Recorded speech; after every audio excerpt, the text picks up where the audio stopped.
Hi, good afternoon. Thank you so much for joining me today. My name is Whitney Kmetz, Nutrition Educator out of CCE Shenango County, and today I'm going to be making a Crockpot cream cheese chicken chili for you.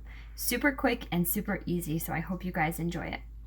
Okay, first thing is first, I have my 2 chicken breasts already in the Crockpot ready to go.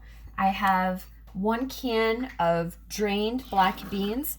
And if you're in the grocery store, try to look for ones that have no salt added, but it is okay if you're not able to find them.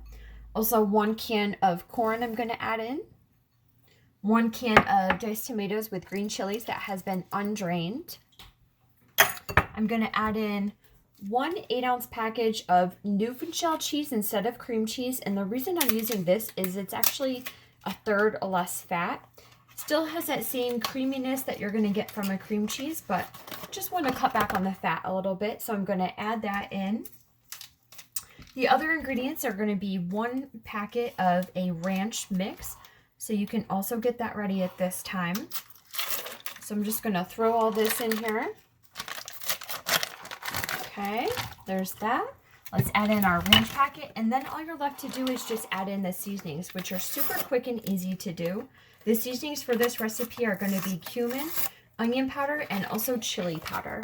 So we'll add in our ranch packet, and it is going to be 1 teaspoon of onion powder, 1 tablespoon of chili powder, and then it is 1 teaspoon of cumin.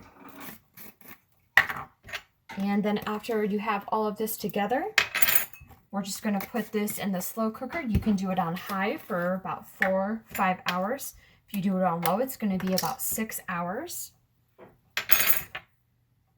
And remember, when you're doing this recipe, you want to make sure that the chicken is on the bottom, that way it gets all of the cooking on it.